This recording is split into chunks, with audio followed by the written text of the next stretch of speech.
এই ইসলামপুরের যিনি তৃণমূলের প্রার্থী কানাইলাল আগারওয়াল, ইনি এখানকার প্রশাসনকে ব্যবহার করে মস্তানি করছেন।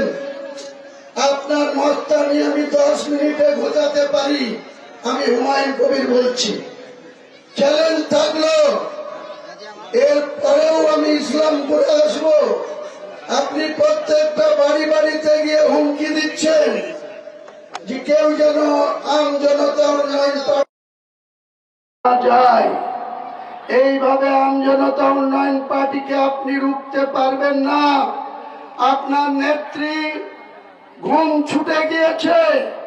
4 ডিসেম্বর 2025 যেদিন হুমায়ুন কবিরকে বাবরি মসজিদ করার জন্য সাসপেন্ড করেছে, সেদিন পশ্চিম বাংলার 4,26,00,000 মুসলমান, তাদের বুকের মধ্যে যে আঘাত মমতা ব্যানার্জি আপনি দিয়েছেন, তার বদলা আগামী 23 এপ্রিল আর 29 এপ্রিল 294টা সিটের মধ্যে আপনারা 291টা লড়ছেন।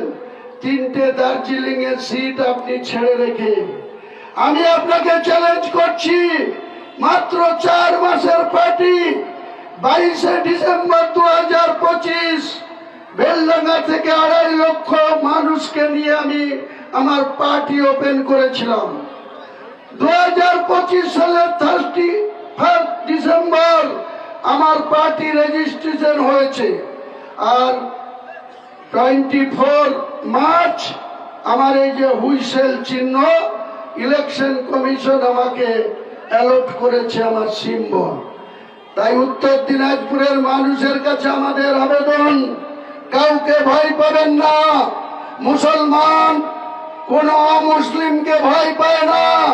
মুসলমান শুধু আল্লাহর গোলামি করে, মুসলমান কোন অমুসলিমের গোলামি করবে না।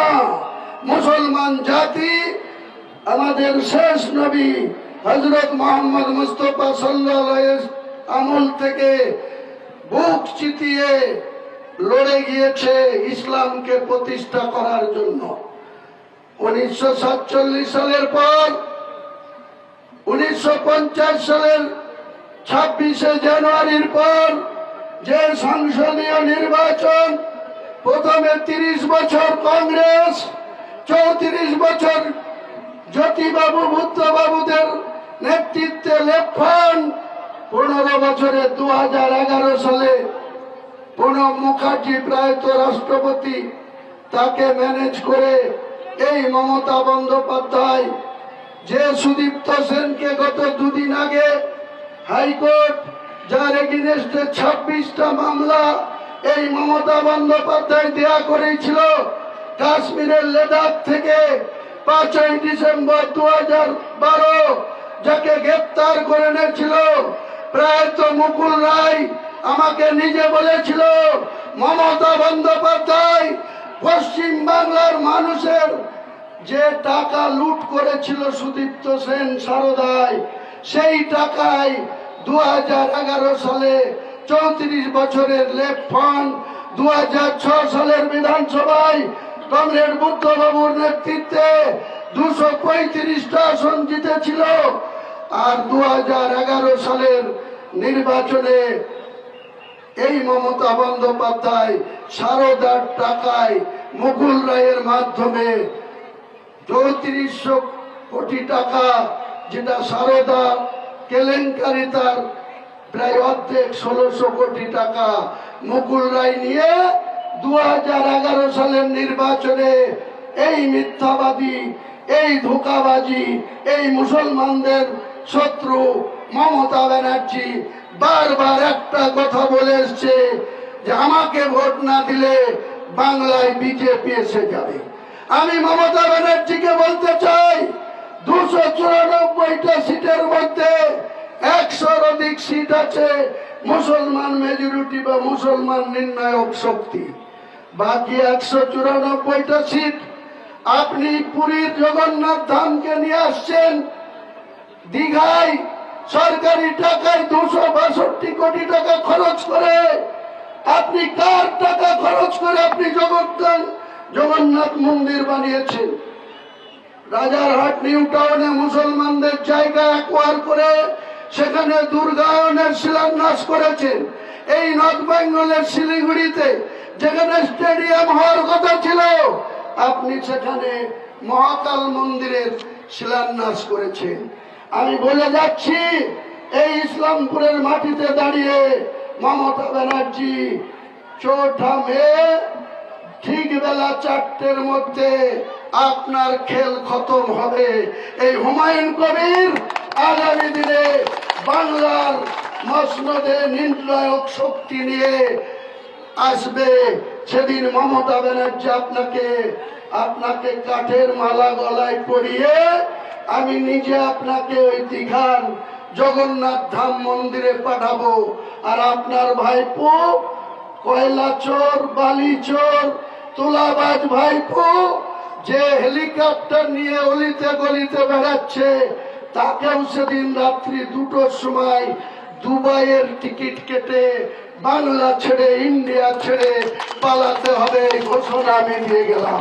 আর এখানকার কানাইলাল আগরওয়াল, আপনি চেয়ারম্যান আছেন, চেয়ারম্যান থাকুন, আপনি বিধানসভায় পা দিতে পারবেন না। আমি হুমায়ুন কবির মহান আল্লাহকে সাক্ষী রেখে ঘোষণা করে গেলাম, কাউন্টিং এর দিনে শুধু এই কানাইলাল আগরওয়াল সহ এখানকার 9 জন প্রার্থীর মধ্যে উত্তর দিনাজপুরের 8টা প্রার্থী আমাদের আলতামাস চৌধুরী সাহেবের নেতৃত্বে আমাদের 4 জন লড়াই করছে। আগামী 4 মে দেখিয়ে দেব হুমায়ুন কবিরের কত আধ্যাত্মিক শক্তি আছে, আল্লাহ কত তাকে ভালোবাসে, আল্লাহ তাকে কত স্নেহ করে। 4 মে বৃহৎ শক্তি নিয়ে বাংলার মসনদে আমরা গিয়ে নির্ণায়ক শক্তি হব। সেদিন অভিষেক বন্দ্যোপাধ্যায় কোথায় থাকবে, মমতা ব্যানার্জিকে দীঘায় পাঠাবো, ওই জগন্নাথ ধামে মালা জপবে। আর এখানকার কানাইলাল আগরওয়ালকে কলকাতায় গেলে গো ব্যাক স্লোগান শুনে ইসলামপুরে ফেরত আসতে হবে।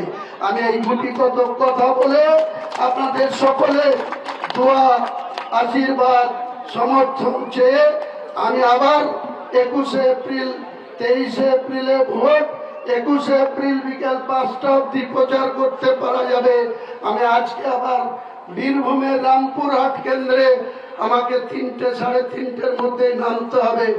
4:30-র মধ্যে আবার হেলিকপ্টার টেক আপ করে আমাদের মুর্শিদাবাদে আমি হেলিপ্যাড করেছি, সেখানেও এরকম বদমাইশি পিডব্লিউডি, ফায়ার ব্রিগেড ওখানকার সবাই করছে। আমি ইলেকশন কমিশনকে একটার পর একটা কমপ্লেন করছি, চিফ ইলেকশন কমিশনকে করছি, সহযোগিতা কোথাও পাচ্ছি না। আমি সমস্ত অফিসারদের লিস্ট করে রাখছি। 4 মের পরে আমি বিজেপির সঙ্গে বোঝাপড়া করব। RSS মার্কা মুখ্যমন্ত্রী মমতা ব্যানার্জিকেও জবাব দেব। আর সাম্প্রদায়িক দল বিজেপি, আপনারা মোদিজি, আপনি এই মমতা বন্দ্যোপাধ্যায়কে ভেতরে ভেতরে যে মদত করছেন, কেন অভিষেক গ্রেপ্তার হয় না, কেন 50 কোটি টাকার চাকরি বিক্রি করেও পার্থ চট্টোপাধ্যায় 3 বছর জেলের ঘানি টেনে আবার জামিন পায়, কেন আজকে তৃণমূলের সরকারের অধিকাংশ আধিকারিক জেলের ঘানি টানছে, কোটি কোটি টাকা চুরি এবং ভ্রষ্টাচার, দুর্নীতির নায়িকা, চোরের রানী মমতা ব্যানার্জি পশ্চিম বাংলা থেকে ক্ষমতাচ্যুত হবে। নারে তাকবীর, নারে তাকবীর। আমাদের ভিডিও ভালো লাগলে লাইক এবং শেয়ার করুন। কমেন্ট সেকশনে গিয়ে জানান আপনাদের মতামত। আরও ভিডিও পেতে আমাদের চ্যানেল সাবস্ক্রাইব করুন এবং প্রতি মুহূর্তে খবরের আপডেট পেতে প্রেস করুন বেল আইকন।